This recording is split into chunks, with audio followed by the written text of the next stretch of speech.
सर्वांना नमस्कार. मास्टर विशाल sir YouTube चॅनलवरती आपलं सर्वांचं पुन्हा एकदा सहर्ष स्वागत. सर्वांना शुभ सकाळ. जसं की 2 दिवसापूर्वी एकनाथ शिंदे यांनी एक महत्त्वाची बाईट दिलेली होती या निवडणुकीच्या तोंडावरती की विधानसभेच्या नंतर जर तुम्ही आम्हाला निवडून दिला, आमचं पक्ष स्थापन झालं तर आम्ही तब्बल फक्त 25,000 महिलांचीच भरती करणार आहे. हे बाईट ते विश्लेषण तुम्हाला मी त्याच वेळी दिलेलं होतं. आता दुसरे एक बाईट खूप महत्त्वाचं, जे दोन्ही मुख्यमंत्री होते, जे उद्धव ठाकरे यांनी सुद्धा काल आपल्या जाहीरनाम्यामध्ये सांगितलेलं आहे की आम्ही आमचं सरकार आल्यानंतर 18,000 फक्त महिलांचीच भरती करणार. त्या पद्धतीनं महाराष्ट्रामध्ये प्रत्येक जिल्ह्यामध्ये महिलांची पोलीस स्थानकांची निर्मिती करणार. अशा पद्धतीनं वेगवेगळ्या पद्धतीनं हे बाईट या दोघांनी सुद्धा दिलेलं आहे. एकनाथ शिंदेंचं जे बाईट होतं ते सुद्धा विश्लेषण तुमच्यापर्यंत दिलेलं होतं आणि त्याच्यामध्ये काय सत्य आहे किंवा काय असत्य आहे याचं पूर्ण विश्लेषण दिलेलं होतं.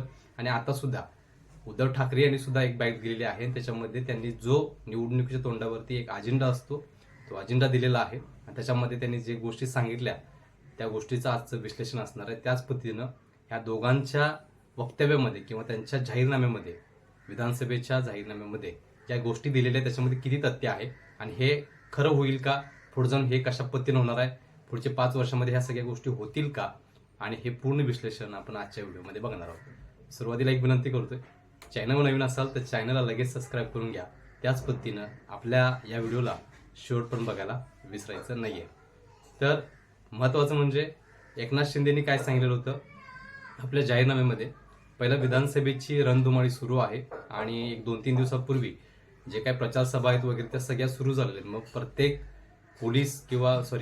पक्ष जो आहे तो पक्ष आपलं जे निवडून येण्यासाठी जे काही स्वतःचा अजेंडा तयार केला की आम्ही पुढच्या 5 वर्षामध्ये आमचं हे विजन आहे आणि आम्हाला अशा पद्धतीने करायचं आहे. त्यामध्ये जे आपण गायडन्स करतो त्या बाबतीतले म्हणजे स्पर्धा परीक्षा असतील किंवा पोलीस भरती असेल तर त्या रिलेटेडमध्ये 25,000 फक्त महिलांचीच भरती करणार म्हणून सांगितलं होतं.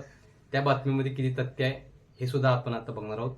तर फक्त 25,000 फक्त महिलांची जागा रिक्त असतील तर पुरुषांची तुलना तुम्हाला माहीत आहे, रेशो तुम्हाला माहिती आहे कशा पद्धतीने स्त्री आणि पुरुष किंवा मुलगा आणि मुलगी म्हणलं तर मुलींच्या जागा जर ह्या 25,000 असतील तर मग महिलांचे किती असतील, पुरुषांचे किती असतील विचार करा. 25,000 फक्त महिलाच आहेत तर मग पुरुषांच्या जागा किती रिक्त असतील. मग हे जागा रिक्त असताना ह्या ओरिजिनल जागा बाहेर पडत नाहीत का, फक्त मुख्यमंत्र्यांकडे असतात. हा एक विषय खूप महत्त्वाचा आहे. सो 25,000चा एकनाथ शिंदेनी जो आकडा सांगितला होता त्याच्यामध्ये कोणत्याही पद्धतीनं तथ्य नाहीये. हे पण सांगू तुम्हाला, कोणताही पक्ष असू दे, आपण कुठल्या पक्षाचे नाही, आपण विद्यार्थी पक्षाचे आहोत एवढंच आपल्याला माहिती आहे. तर एकनाथ शिंदेनी ज्या गोष्टी सांगितल्या त्याच वेळी मी ते विश्लेषण केलं होतं आणि आता आपण बघणार आहोत की उद्धव ठाकरे यांनी काय सांगितलंय हे सुद्धा आपल्याला बघायचं आहे. आणि एकंदरीत दोघांच्या संभाषणामधून किंवा दोघांच्या पक्षातील जाहीरनाम्यावरून आपल्याला पुढे बघायचं आहे की ते कशा पद्धतीनं सगळ्या गोष्टी होणार आहेत. तर बघूयात आपण. सरकारी कर्मचाऱ्यांना जुनी पेन्शन, पहिला मुद्दा 18,000 महिला पोलीस भरती. दुसरा मुद्दा, ह्या गोष्टी खूप महत्त्वाच्या आहेत. बघा, जुनी पेन्शन योजना जी आहे ती गेल्या किती वर्षापासून संघर्ष चालू आहे, तो संघर्ष अजूनही सुरू आहे. कोणतेही सरकार, दोन्ही सुद्धा सरकार, मागच्या वेळी सुद्धा हे सत्तेत होतं, ह्यांनी सुद्धा काही केलं नाही आणि आता जो बंडखोरी नंतरचा जो विषय झालेला आहे शिंदे सरकार, त्यांनी सुद्धा ह्यांच्यासाठी काही केलेलं नाहीये. जुनी पेन्शन योजना ही राबवणार म्हणून सांगतात. आणि दुसरा मुद्दा 18,000 महिला पोलीस भरती. आता 18,000 महिला पोलीस भरती का, हे सुद्धा आपण नंतर बघणार आहोत. पहिला बघूया बातमी. आम्ही जे बोलतो ते करतो असे सांगत ठाकरे गटाचे पक्षप्रमुख उद्धव ठाकरे यांनी मातोश्री येथे गुरुवारी आपल्या पक्षाचा स्वतंत्र वचननामा प्रकाशित केलेला आहे.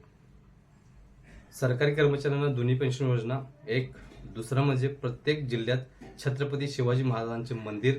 दुसरा मुद्दा झाला. तिसरा मुद्दा शिवभोजन थाळी किंवा शिवभोजन योजना जी आहे ती शिवभोजन योजनेचा विस्तार हा संपूर्ण महाराष्ट्रभर ते करणार आहेत. चौथा मुद्दा, राज्यात 18,000 महिला पोलीस भरती. हा मुद्दा खूप महत्त्वाचा आहे. राज्यात 18,000 महिला पोलीस भरती. त्यानंतर महिलांसाठी स्वतंत्र पोलीस ठाणे. दुसरा मुद्दा, आपल्या स्पर्धा परीक्षा किंवा पोलीस भरती करणाऱ्या मुलामुलींसाठी हे खूप महत्त्वाचं आहे. 18,000 महिला फक्त. तदनंतर महिलांसाठी स्वतंत्र पोलीस ठाणे प्रत्येक जिल्ह्यामध्ये तयार करणार आहेत. त्याच पद्धतीनं भूमिपुत्रांना नोकऱ्या आदी आश्वासने यांनी या वचननाम्यामध्ये दिलेले आहेत. म्हणजे भूमिपुत्रांना त्यांना नोकऱ्या लावून देणार म्हणून त्यांनी सांगितलेलं आहे. हे महत्त्वाच्या गोष्टी तुमच्यापर्यंत आता मी जे काही उद्धव ठाकरे यांनी त्यांच्या वचननामा किंवा जाहीरनामा जो आहे त्याच्यातून त्यांनी सांगितलेला होता.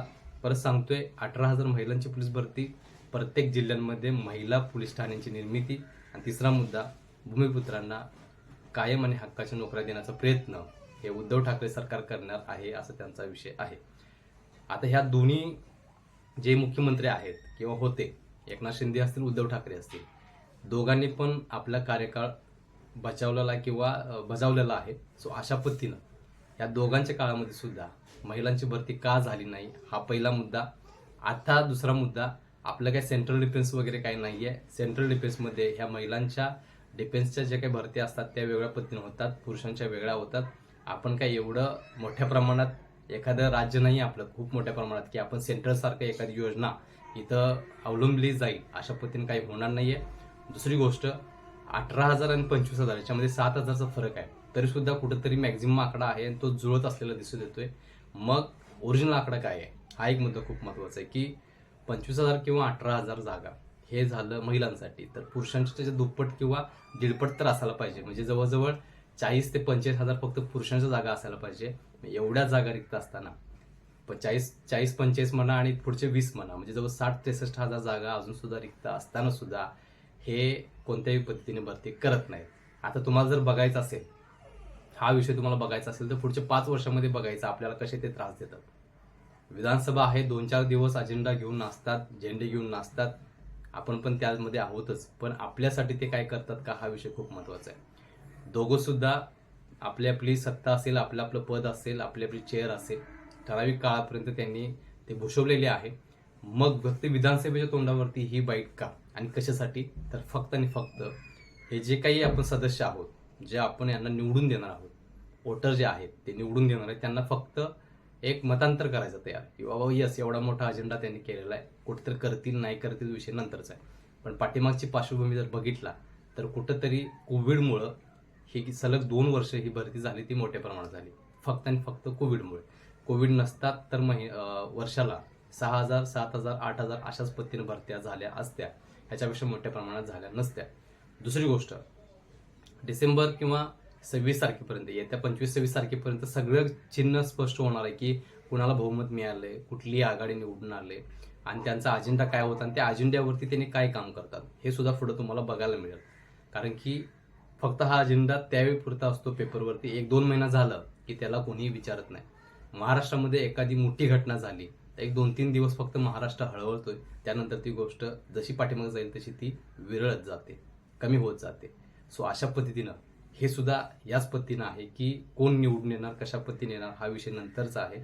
पण दोघांचं जे बाईट आहे, हे दोन्ही सुद्धा बाईट हे निवडणुकीच्या तोंडावरती एक गाजर दाखवण्याचा सरळ प्रयत्न आहे. दुसरं कोणत्याही पद्धतीनं विद्यार्थी प्रति यांच्यामध्ये धडपड आहे किंवा हे करतील, असं होईल तसं होईल, काहीही सांगता येत नाहीये.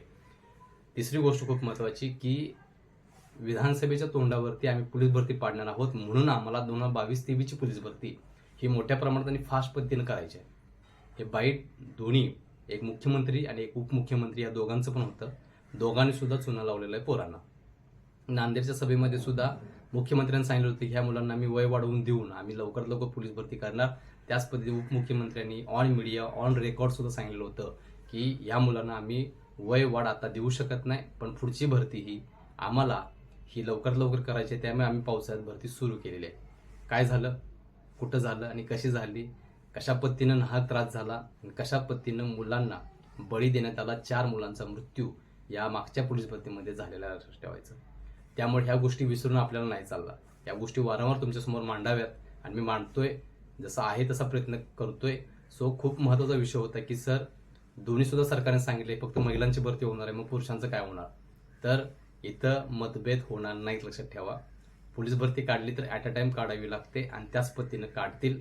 एवढ्याच मोठ्या प्रमाणात जरी जागा रिक्त असतील तर 20,000 जर जागा फक्त महिलांच्या पाडल्या आणि त्याच पद्धतीनं बेसिक पेमेंट जर पकडलं तर महाराष्ट्रावरती अर्थ खात्यावरती खूप मोठ्या प्रमाणात ओझे येणार. हे झालं डिपार्टमेंटचं उत्तर, वित्त विभागाचं उत्तर, कारण त्यांच्याकडून परमिशन घ्यावी लागते भरती पाडत असताना. साधं होमगार्डचं पेमेंट वाढवायला 2-2, 3-3 वर्ष संघर्ष करावा लागला आणि त्यानंतर निवडणुकीच्या तोंडावरती होमगार्डना पेमेंट वाढवण्यात आलं. त्याच्या अगोदर एक परिपत्रक काढलेलं होतं की त्यांनी सांगितले की महाराष्ट्रामध्ये बॅकवर्ड क्लासेस जे आहेत कास्टमधले त्यांच्यासाठी प्लस महिलांसाठी काही योजना सुरू असल्यामुळं आम्ही तुमचं पेमेंट्स वाढवू शकत नाही. परिपत्र काढलेलं होतं आणि त्यांना सद्यस्थितीला तुम्हाला तुमचं पेमेंट जे आहे ते वाढवून देता येत नाही म्हणून सरळ सरळ सांगितलेलं होतं. ही वस्तुस्थिती होती त्यावेळेची. आणि मग विधानसभेवरती कुठनं पैसे आले एकंदरीत एवढे, किती महिलांना जे काही लाडकी योजना आहेत ते एवढे पैसे दिले, होमगार्डला दिलं, त्याच पद्धतीने ST वाल्यांना परिवहनवाल्यांना दिलेलं आहे आणि इतर लोकांना सुद्धा पेमेंट वाढ केलेलं आहे. अंगणवाडी असतील किंवा अदर जे आहेत त्यांना सुद्धा पेमेंट वाढ केलेलं आहे. मग विधानसभेच्या तोंडावरती तुमच्याकडून एवढं पेमेंट आलं कुठून? ह्याच्या आधी त्यावेळी ती लोक संघर्ष करत होते, त्यावेळी तुम्ही का त्यांचं पेमेंट वाढवलं नाही किंवा त्यांना का महागाई भत्ता किंवा काय असेल तुम्ही का वाढवलं नाही, हा विषय खूप महत्त्वाचा आहे. समजलं? सो पैसे आहेत पण ह्या राजकारण्यांच्या खिशात जातात आणि फक्त हे असे काहीतरी आमिष दाखवतात आणि त्याच पद्धतीनं निवडून येण्याचा प्रयत्न केला की नंतर 5 वर्ष कुणीही ओळख दाखवत नाही. स्वतःच्या मतदारसंघातला आमदार सुद्धा विचारत नाही. आता प्रत्येकाचे पाय धरावे लागतात, प्रत्येकाच्या पाया पडतोय, पण नंतर निवडून आलो की आपल्याला ओळख पण दाखवत नाही. आपली कामं नंतरचा विषय आहे, तिथंपर्यंत पोचतं सुद्धा येत नाही. साहेब नाहीत, साहेब बाहेर गेल्यात, ह्याच्या वयात त्याच्या वयात मीटिंग सुरू आहे, नंतर आज चालू झाले नाटक. सो अशा पद्धतीनं दोन्ही आघाडी किंवा जे सत्तेवरती होते, एकनाथ शिंदे यांनी मोठ्या प्रमाणात सांगितलेलं आहे की फक्त महिलांची भरती, आणि उद्धव ठाकरे यांनी 18,000 भरती करणार. त्याच पद्धतीनं ज्या बाकीच्या गोष्टी आहेत की प्रत्येक जिल्ह्यामध्ये आपण हे स्थापन करणार आहे, महिलांचं पोलीस स्टेशन हे स्थापन करणार आहोत. आणि अशा पद्धतीनं या सगळ्या गोष्टी ज्या आहेत त्याच्या जाहीरनाम्यामध्ये त्यासोबत स्पष्ट झालेलं आहे. त्याचबरोबर आमचे सरकार आल्यावर 18,000 महिला पोलीस भरती तर आहेत, पण महिलांना 50% आरक्षण देणार, महिलांना 50% आरक्षण देणार. तदनंतर अग्निवीरांना आणि गिरणी कामगारांच्या मुलांना 10% आरक्षण. हे दोन्ही जर गट या पोलीस भरतीमध्ये किंवा महाराष्ट्रातील MPC असेल, सरळ सेवा असेल, याच्यामध्ये जर आलं तर परत जागांची कमतरता होणार, जागा कमी होणार, कॉम्पिटिशन वाढत जाणार. ह्याच्या आधी आदिवासी विकास विभागातील किंवा आदिवासी घटक जो आहे, मुलं मुली त्यांना सुद्धा उंचीमध्ये 5 सेंटीमीटर सूट. त्याच पद्धतीने STच्या कॅटेगरीमधील जवळजवळ पुरुष आणि महिला यांना सुद्धा 5 सेंटीमीटर सूट देण्यात आलेली आहे. ही कॉम्पिटिशन प्लस हे अग्निवीरांना आणि गिरणी कामगारांच्या मुलांना 10% आरक्षण देण्यात येणार आहे म्हणून त्यांनी सांगितलेलं आहे. माजी सैनिकांना 10% वरून 20% आरक्षण देण्यात येणार आहे असं उद्धव ठाकरेंनी सांगितलेलं आहे. आता हा वचननामा त्यांचा तुमच्यापर्यंत पोच केला, शिंदेंचा सुद्धा पोच केलेला आहे. मग अशा पद्धतीनं हे फक्त का आताच का, हा विषय खूप महत्त्वाचा आहे. तर विधानसभा तोंडावरती आहे, निवडून यायचं आहे. फक्त आता नाही म्हणला तर एक 13-14 दिवस राहिलेले आहेत निवडणूक, आणि बाकी सगळ्या गोष्टी चित्र स्पष्ट व्हायला की महाराष्ट्रामध्ये कोणती ही कोणता पक्ष येईल, काय येईल, कुठली आघाडी येईल, हा विषय नंतरचा आहे. पण हा जो अजेंडा आहे, हा जाहीरनामा जो आहे, त्या दोघांनी पण सांगितलेला आहे, तो आपल्यासमोर असणं गरजेचं आहे. आणि पुढच्या 5 वर्षामध्ये हे कोणत्या पद्धतीनं कसे कामं करतात हे सुद्धा तुम्हाला वेळोवेळी स्पष्ट करून दाखवणार आहे. यानंतरची पोलीस भरतीची पडेल त्यावेळी लक्षात ठेवायचं. जसं मागच्या वेळी पण सांगितलं होतं की एकनाथ शिंदे असू देत किंवा उद्धव ठाकरे असू देत, तर एकनाथ शिंदेंनी 25,000 भरती सांगितली होती फक्त महिलांची. तिथं मी सांगतोय पुरुष आणि महिला मिळून दोघांची भरती 20,000 करून दाखवू देत. उद्धव ठाकरेंना पण अशाच पद्धतीने चॅलेंज की तुम्ही पुरुष आणि महिला मिळून 18,000 पोलीस भरती पाडून दाखवा येणाऱ्या डिसेंबरला. संपलं. मग तुम्हाला सगळे मानतील. पुढच्या वेळी तुम्हाला मतं किंवा तुमचा जाहीरनामा प्रसिद्ध करावा लागणार नाही, लक्षात ठेवा. सो अशा पद्धतीनं ही महाराष्ट्रातली जी गरीब होतकरू मुलं आहेत त्यासाठी खूप महत्त्वाचा विषय जो आहे तो म्हणजे ही भरती असेल किंवा पुढचं जे आहे त्यांच्या हक्काची नोकरी असतील ते त्यांना मिळायलाच पाहिजे. अशा पद्धतीनं हे आजचं चित्र तुमच्यासमोर मी स्पष्ट केलेलं आहे. तर विश्लेषण आवडलं असेल तर एक विनंती करतोय, आपल्याला आपल्या चॅनलला लगेच सबस्क्राईब करायचं आहे. त्याच पद्धतीनं या व्हिडिओला लाईकसुद्धा करा, शेअरसुद्धा करा, आणि टेलिग्राम चॅनलची लिंक आणि व्हॉट्सअप ग्रुपची लिंकसुद्धा या व्हिडिओच्या खाली डिस्क्रिप्शन बॉक्समध्ये दिलेली आहे. इथं जाऊन तुम्ही दोन्ही ग्रुप जॉईन करू शकताय. शेवटी सर्व विद्यार्थ्यांना आपल्या चॅनलकडून मी शुभेच्छा देतोय आणि मी इथं थांबतोय. तोपर्यंत धन्यवाद.